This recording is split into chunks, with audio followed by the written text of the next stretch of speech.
What's going on, Kings? It's Keefe. The modern world has produced a ton of advantages, obviously, but one of the big disadvantages seems to be a loss of manhood. Now, there's a variety of reasons for why this happens. A lot of them are psychological, but in this video, what I want to do is talk about the biological reasons why we seem to be losing our sense of manhood and what you can do about it so you can get it back. Now, before we get into that, go ahead and hit the subscribe button and bell icon so you don't miss new videos, and go ahead and throw this a like so I can reach more guys through the algorithm. Now let's get into it. When it comes to the biology of manhood, everyone's favorite hormone, testosterone, is the big player. Now, a study in the Journal of Endocrinology and Metabolism, the big dogs, they did the study on this thing. They found out that on average, annually, testosterone levels were decreasing by 1%. So what does that mean? It means that, let's say you're a 25-year-old in 1980, you're going to have about 10% more testosterone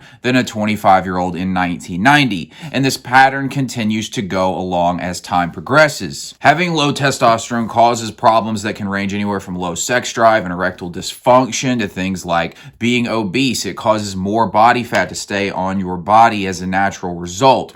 It can also cause things like poor sleep, and when you are awake, you're probably going to be more tired, and it can affect you emotionally, causing more emotional swings, things like sadness, depression, and low confidence. Basically, just not a good thing to have low testosterone, but the good news is that a lot of evidence is out there to show that most of these issues are caused by lifestyle choices that can easily be changed, and therefore you can easily start to get that testosterone level back up and therefore get your manhood back. The first big lifestyle change you can do is get in shape. And I mean, seriously, at this point, how many more reasons do you need to get your ass in the gym? It seems like this will solve just about every problem anybody is experiencing in the modern world because most people aren't in shape. But here's the thing.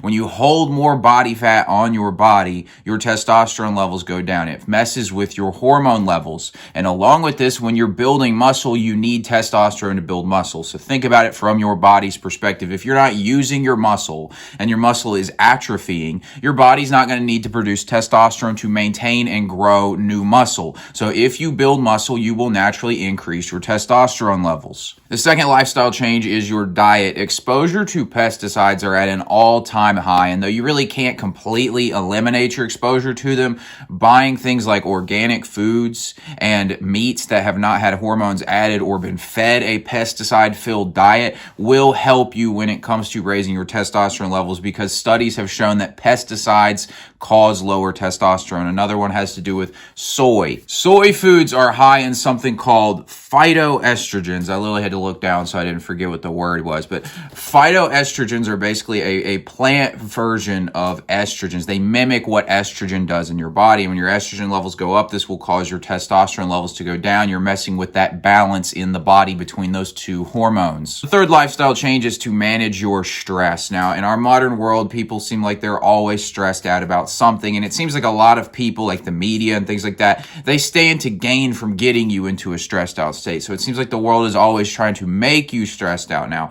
what happens when you're stressed is you go into a fight or flight response, your cortisol levels rise. When your cortisol levels rise, your testosterone levels decline over time.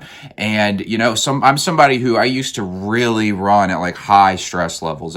For some reason, I thought that if I kept myself stressed out, a lot of times I thought that actually benefited me because then I would work to alleviate the stress thing, but it really just ends up breaking you down a lot over time. And I have gone through experiences in my life, and I'm sure you have as well, where you were so stressed out and it leads to those emotional fluxes that I talked about being related to lower testosterone levels. I have genuinely noticed a sense of mental clarity since I worked on eliminating stress and focusing on staying calm, staying present. Things like meditation were really helpful for this. And another big thing that I've noticed is really helpful for eliminating stress is simply having a plan and taking action on it. You know, a lot of people think having the plan is going to stress them out. What I've found is, like, at least for me and people that I've dealt with, is that the lack of having a plan for your life actually makes you stressed out because you don't know what you're going to do. And that's kind of logical. It totally makes sense. If you don't know where you're going and don't have a plan, of course you're going to be stressed out. So once you get a plan, you'll be less stressed. You'll be more confident. You'll be more secure in what you're doing. And as a result, your stress levels will decline,